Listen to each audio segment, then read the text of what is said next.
Programa Visão Espírita. Apoio. Livraria Espírita Guilom Ribeiro. América Chaves Seguros.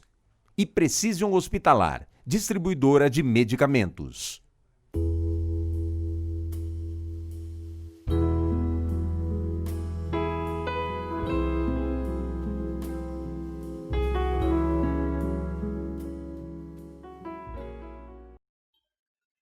O programa Visão Espírita pede licença para entrar no seu lar e levar uma mensagem de fé, de otimismo e de esperança. O programa Visão Espírita se propõe hoje a conversar sobre o mundo, algumas situações, mas a visão do jovem. Como o jovem vê, percebe, sente, analisa e pondera estas situações. Para isto, o programa Visão Espírita tem a grata alegria de receber Victor Costa Curta e Júlia Zola Russi, que eu vou deixar que eles se apresentem a vocês. Sejam bem-vindos, Victor e Júlia. Alegria em tê-los aqui neste programa Visão Espírita. Victor, fale-nos um pouquinho sobre você. Quem é o Victor? Primeiramente, gostaria de agradecer aqui mais essa participação aqui no programa. E meu nome é Victor, né? Victor Costa Curta. Eu sou palestrante espírita pela USE, né? Estou aqui de Ribeirão Preto. E o meu contato com o espiritismo é desde berço, né? Então, eu já nasci numa família espírita, né? Desde pequeno já fazendo evangelização, da evangelização pré-mocidade, mocidade, né? Saímos aí da mocidade já olhando assim, o que eu posso fazer mais de estudo, entramos aí no ESD também, né? Então, sempre aí dentro da doutrina espírita. É engraçado que, da mesma forma, o caminho que eu percorri quando criança, eu voltei como monitor, né? Então, eu iniciei como monitor de evangelização, depois fui para monitor de mocidade espírita, né? Monitor de ESD, e hoje estou aqui conversando, né? Batendo um papinho nas palestras espíritas, aí, tanto pela USE quanto as casas que nos acolhem, né? E, mais uma vez, muito grato aqui na oportunidade, que possamos ter uma conversa bem produtiva aqui hoje. Ô, Victor, qual é a sua profissão hoje? Com o que você trabalha? Hoje eu sou professor, né? Sou professor de Química de ensino médio. Então, hoje eu estou atuando mais nessa área, né? De ensino médio pré-vestibular, ok? Você lida com muito jovem, então. Lido bastante. É engraçado que muitos temem, né? Eu já adoro. Então, para mim, tá lá no meio do pessoal, conversar a linguagem com eles e tentar fazer gostar de química, né? É um pouquinho, é uma tarefa meio difícil aí, mas... bem difícil. Como diz o Edgar, né? Sigamos confiantes. Bem confiantes. Júlia, seja bem-vinda. Nos fale um pouquinho sobre você. Se apresente para nós, por favor. Obrigada, André, pelo convite. Já gostaria de te agradecer pela oportunidade de participar aqui do seu programa. Meu nome é Júlia, eu tenho 21 anos, eu faço psicologia pela Unifafib, estou no 4º ano, no penúltimo, e meu contato com o espiritismo sempre foi desde criança, né? Nasci dentro da casa espírita, fiz toda a parte da evangelização, frequentei um tempo na mocidade aqui do Calvário Ciel, daqui da cidade de Bebedouro, e atualmente eu estudo muito, leio, né, participo das reuniões que tem todo domingo à noite. Vocês são jovens que professam uma fé, né? E nós temos a percepção que os jovens estão se afastando da fé, das religiões e da religiosidade. Qual o olhar e a opinião que vocês têm sobre esta situação? Eu acho que sim, porque hoje as tentações são muitas, né? Então, entre ficar no Instagram e ler um livro espírita, o que é mais legal? Ficar no Instagram, né? Entre ir numa festa, numa balada, e no centro, o que é mais legal, né? E não só isso, né? Eu acho que hoje o mundo ele é mais acessível, né? A você ter esse mundo, né, das tentações, é muito mais fácil, né? Então eu acho que é isso. Vitor, a Júlia disse que as tentações são muitas, né? O que você pensa? O pessoal está se distanciando das religiões? É aquela velha máxima do Cristo, a porta estreita e a porta larga, né? Como é que percepção você tem lidando com jovens, como jovem também? O que você acha? Eu vejo o seguinte, que muitas vezes quando a gente começa a aprofundar um pouco mais na doutrina espírita, ela nos convida a uma reforma, né? A uma mudança. E aí quando a gente percebe que a gente tem que mudar, muitas vezes isso acaba afastando a pessoa, né? Porque é cômodo estar junto com a maioria, junto com os outros, né? Sendo aquela mesma pessoa, né? Então tendo aqueles mesmos erros, digamos assim, né? Então muitas vezes a pessoa fica nessa tendência, né? E principalmente o jovem que vai olhar e vai começar a entender um pouco melhor o que ele deve falar, como que ele deve agir, o que ele deve se alimentar, onde que ele deve frequentar. Não que o espiritismo chegue e fale, faça isso, não faça isso, né? Mas através do momento que você estuda, você começa a entender o que é melhor para mim, né? E o que é melhor para o outro também, para a gente agir perante o outro. Então, muitas vezes isso acaba não só para o jovem, né, para o adulto também, mas principalmente o jovem que está imerso nesse meio, né, de tantos excessos, assim, digamos assim, acaba muitas vezes repelindo, né? Acaba muitas vezes, nesse momento não, deixa mais para frente, deixa eu aproveitar bastante, errar bastante, fazer um monte de coisa, aí depois eu resolvo melhorar aí a minha moral, né? Que muitas vezes isso é um equívoco, nossa vida é tão curta, né? Vai deixar ainda para o final da vida. Né? Pelo que eu percebi de vocês, e até apoiando no que a Júlia falou, né? A Júlia citou uma das redes sociais, né? O Instagram. O que a gente observa é que as redes sociais, elas estão superficiais, né? A Júlia falou de ler livros, você falou de refletir, de reforma íntima, isso está numa superficialidade. E ela envolveu todo mundo, né? Não tem idade agora. A superficialidade, né, envolveu todo mundo. E o que a gente sente que é uma ansiedade crescente, né? Tem gente que não está lendo nem o post e já está empurrando para cima, né? Existe uma busca por algo sempre novo. Júlia, como é que o jovem lida com essa realidade? Ele realmente está com pressa, ele não quer ver, ele está ansioso, não está? O que você percebe, inclusive, na faculdade? Você está fazendo psicologia, né? Nos seus ambientes de faculdade, né? A minha percepção, né, sobre esse mundo tão tecnológico, né, é que hoje tudo é muito rápido, tudo tem muito estímulo. Então, e automaticamente o ser humano ele é uma pessoa que nunca está satisfeita, né? Você tem uma garrafa, depois você já quer a caneca, né? Então, e esse mundo da tecnologia, ele é tudo muito rápido, muito superficial, igual você comentou, né? Então, muitas vezes, a pessoa está ali imersa por uma ideia de que o que ela queria, né? A idealização do que ela quer para si, né? Ela vê na figura, né? Dos blogueiros que a gente tanto vê, né? E isso é algo tentador, né? Então, acaba que você fica submerso de uma maneira que é muito difícil de sair.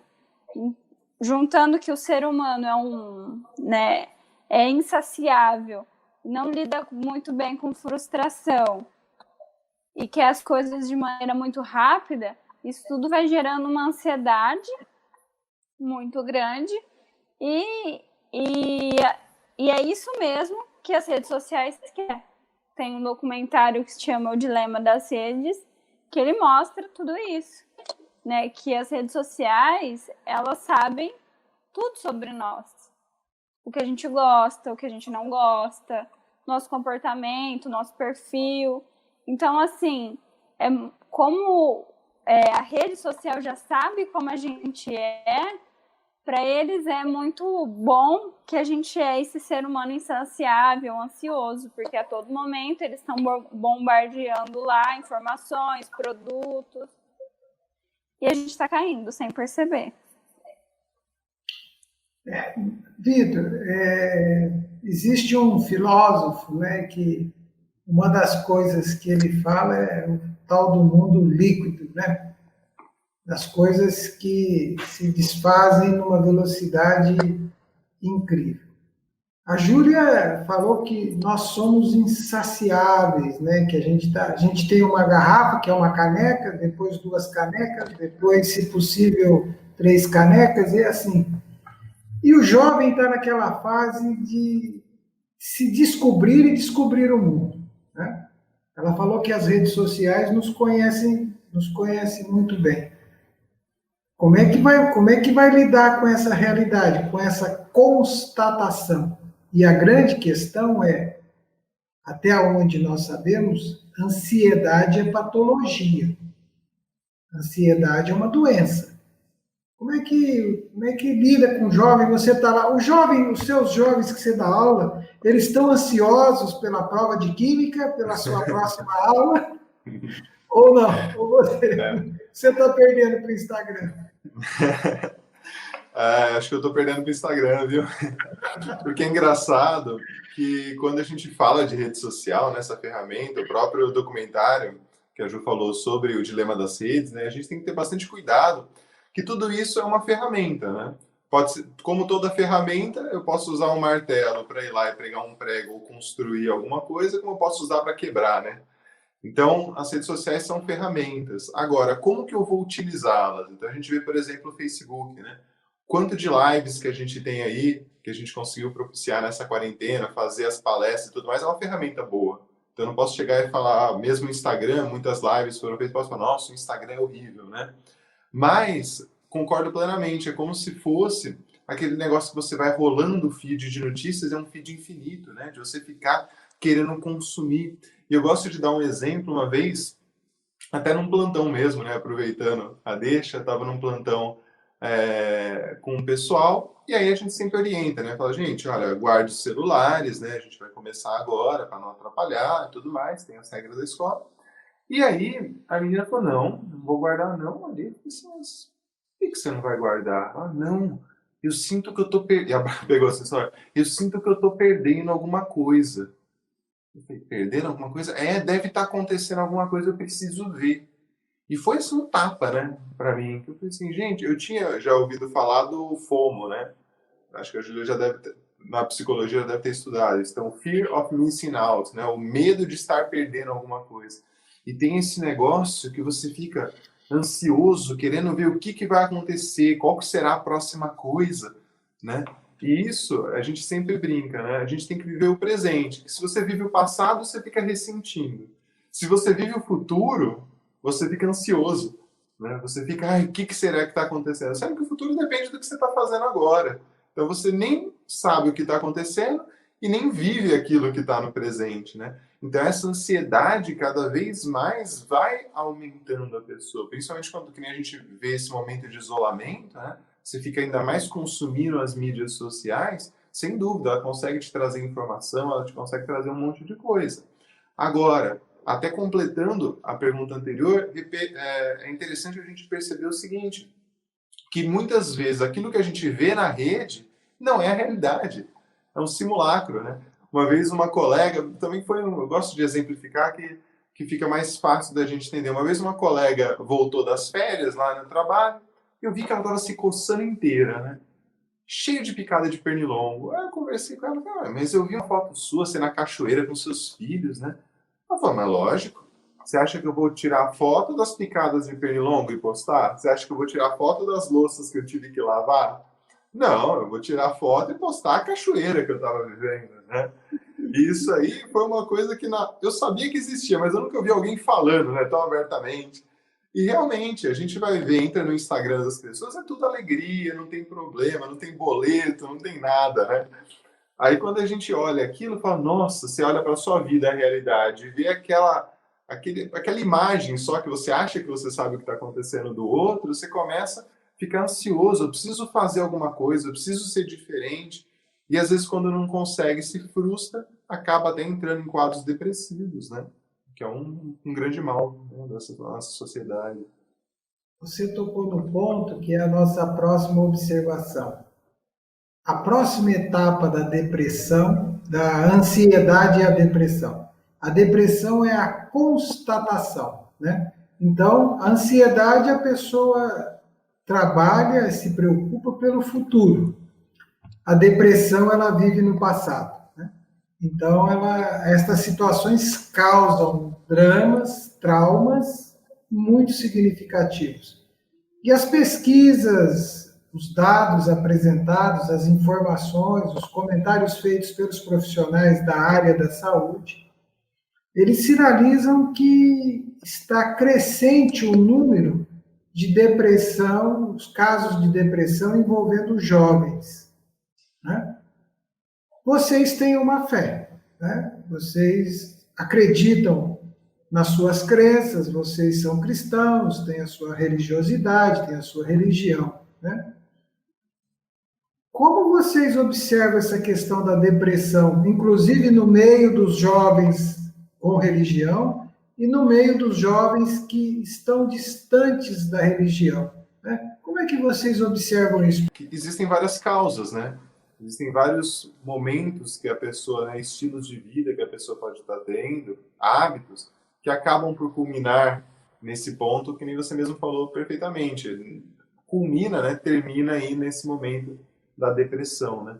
Então, muitas vezes a gente vê pessoas que entram no estado depressivo exatamente pela ansiedade, talvez pessoas que não têm um objetivo de vida, né, não entendem por que estão lá, ou às vezes têm objetivos, mas muitas vezes não conseguem atingir, e aí ficam tristes, né? Passam por situações, perda de entes queridos, ou problemas, que a gente está num planeta de provas e expiações, é óbvio que a gente vai encontrar problemas, né? E muitas vezes isso vai cada vez mais afundando a pessoa e chega nesse ponto, né? Então, quando a gente vê que a pessoa tem uma religiosidade, e aqui eu não vou dizer apenas o espírita, né? Mas o cristão em si, ter uma religiosidade é muito importante. Você saber por que você está aqui, você ter um objetivo de vida, isso te auxilia muito. E aqui, como a gente está no programa espírita, eu vou até dar um destaque maior ao espiritismo. Eu sabendo que a vida continua, eu sabendo que eu estou aqui para me evoluir moralmente, espiritualmente, né, intelectualmente, tudo isso me dá força.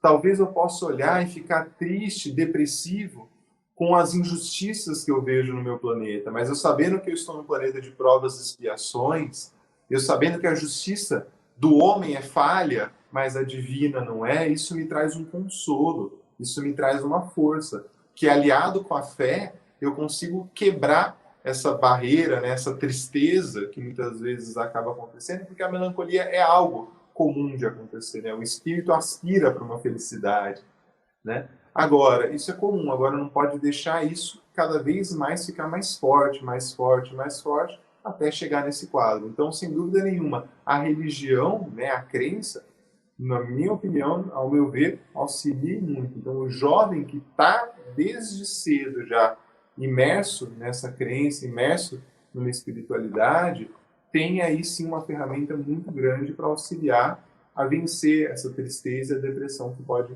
se deparar aí durante a sua existência. O que nós temos encontrado também, Júlia, como consequência, e também vai ao consultório dos psicólogos, ao consultório dos psiquiatras, vai às questões sociais, vai aos terapeutas, né? Até para quem está enfrentando a situação, é uma situação muito difícil de ser enfrentada, é aquelas situações de autoflagelo. de mutilações, né? Que alguns jovens, alguns entram nesses quadros e às vezes culmina com as situações muito tristes até do rompimento da própria vida, né? Como um jovem que professa uma crença, seja ela qual for, acredita em Deus, acredita na vida, e que a vida continua, que a vida não teve começo nesta aqui, teve começo, teve outras vidas. Como um jovem que tem esse olhar, com essa sensibilidade, o que ele falaria para um colega seu, por exemplo? O que a Júlia falaria para um colega seu ou para uma irmã ou um irmão de um colega que vocês dividem na faculdade, conhece, e que ele chega e faz uma narrativa desta que tem ou o seu primo, ou o seu amigo, ou qualquer familiar está atravessando um problema. Para mim, o suicídio, por exemplo, essa vontade do suicídio, para mim, eu não explicaria utilizando do espiritismo ou da religião. Até porque, como eu falei anteriormente, a psicologia e a religião são duas vertentes que caminham separadas. Então, eu não posso misturá-las. Apesar de ser uma pessoa que acredita no espiritismo, eu não utilizaria dele nessa ocasião. Então, assim, a minha conduta seria ouvir aquela pessoa, porque, assim, aquela pessoa está sofrendo muito. Porque o suicídio nada mais é que aquela pessoa querer terminar com um sofrimento que está muito grande. Então, naquele momento, eu não julgaria, muito menos, assim, ficaria desmerecendo o sofrimento dela. Porque ela está sofrendo. Não é porque você considera que aquele sofrimento é pequeno, para aquela pessoa pode ser muito. Então, eu escutaria com muita atenção e sem julgar, acolhendo aquela pessoa. Depois eu falaria falaria para ela se ela precisasse de ajuda, né, de encontrar algum tratamento psicológico, psiquiátrico, né, eu poderia ajudar.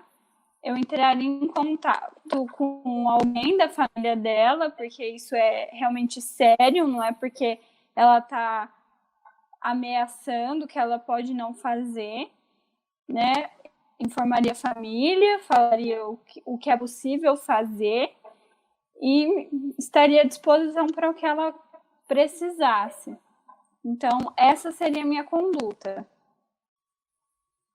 Vitor, a Júlia tem a conduta, ela tem a percepção dessa visão do profissional, né, que está intimamente ligado a essa consideração, né? Aí nem se trata de seguinte, o que você vai falar? Porque ela, por exemplo, ela está no ambiente da psicologia. Você está num outro ambiente, numa outra realidade. Mas o que a gente pode falar? O que nós vamos sugerir? O que dá para a gente conversar com alguém que está diante de uma situação tão difícil, tão complexa e tão complicada? Porque a gente sabe que sofrimento é uma coisa muito individual, né? E frustração também é uma coisa muito pessoal, né? Então, assim, tem muito a ver com o que se pode, com o que se imagina que pode, com o que se idealiza e com o que realmente é. Então, existem umas variáveis muito significativas nesse meio. O que falar, Vitor? Chegou lá, teu aluno, o que o Vitor vai falar para ele? Que atitudes tomar? Muito bem. Então, eu respeito a visão do profissional, né, como psicólogo, mas como espírita, eu discordo um pouco, né? Eu acredito que, tudo bem, se você voltar a toda a parte científica, você vai falar assim, tudo bem, né? Então, isso aí não tem como a religião interferir, até que o psicólogo eu sei que não pode misturar as duas coisas. Agora, como espírita, eu sei que é uma ferramenta muito importante para passar por uma determinada situação. Então, como mesmo foi dado de exemplo, uma pessoa que perde um parente, uma pessoa que perde um cachorro, né? Isso, quando você entende a doutrina espírita e você entende que a vida continua, isso te dá um conforto, isso te dá um acalento. Da mesma forma que uma pessoa, quando olha para uma determinada situação, fala: meu Deus, o que eu vou ter que fazer? Está tudo perdido. Como é que vai ser a minha vida? Eu não sei. A pessoa fica perdida.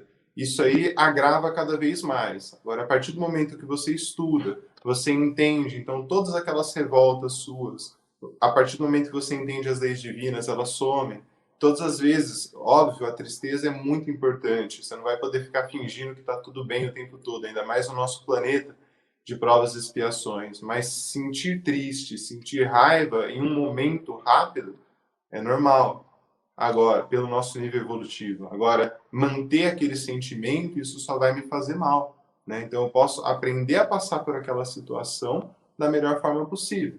Então, se alguém se depara com uma determinada situação que já está triste, depressivo, exatamente a gente vai ver a causa, o que está acontecendo, e arrisco a dizer que o Espiritismo vai conseguir explicar, talvez, para a pessoa, tentar acolher aquela pessoa, porque a gente estuda que o Espiritismo, ele consola e edifica.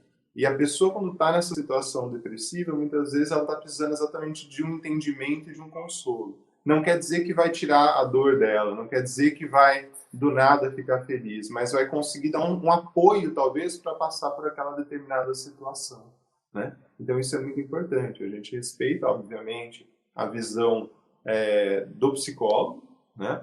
Porém, a gente sabe que para nós espíritas, e aí eu posso até ampliar isso, não só para o espiritismo, mas a crença que a pessoa tiver. Eu já vi isso muito de perto, a pessoa passando por uma situação triste, uma situação difícil, e a crença que ela tem numa religiosidade, né, em Jesus, em Deus, auxilia ela passar por essa determinada situação. Então, eu acho muito importante esse pilar também para a pessoa conseguir superar esse ponto. Lembrando que a depressão também está associado a um padrão vibratório. Então, muitas vezes você entrou naquele nível de tristeza, manteve aquele padrão de tristeza, e muitas vezes também há irmãozinhos aí desencarnados que vibram da mesma forma, acabam se aproximando da pessoa, né? E além disso, muitas vezes a gente vê um quadro de depressão associado a um quadro de obsessão, né? Daria para a gente fazer uma palestra inteira sobre isso, mas isso é muito importante. Por isso a gente fala, para tentar passar pela situação, lógico, é fácil falar, é difícil fazer, mas tentar passar da melhor forma possível. O padrão vibratório estar elevado, para a gente estar sintonizado com a espiritualidade de luz. Entendo. Vitor e Júlia, nós precisamos encerrar este primeiro programa Visão Espírita. Júlia, uma rápida mensagem aos nossos espectadores. Eu acho que se eu pudesse dar uma mensagem para os jovens, seria para eles cuidarem da sua mente, da sua espiritualidade e do seu corpo físico. Vitor, uma mensagem para os nossos telespectadores.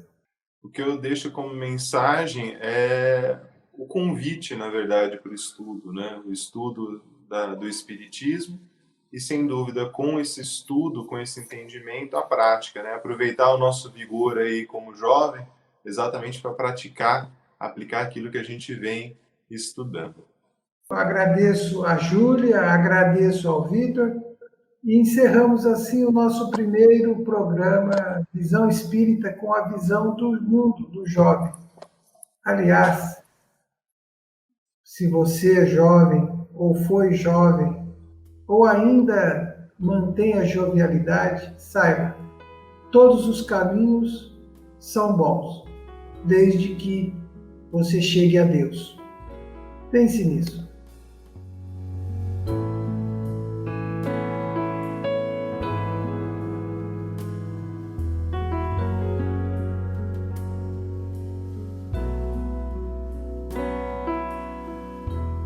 Programa Visão Espírita. Apoio. Livraria Espírita Guilom Ribeiro. América Chave Seguros. E Precision Hospitalar. Distribuidora de medicamentos.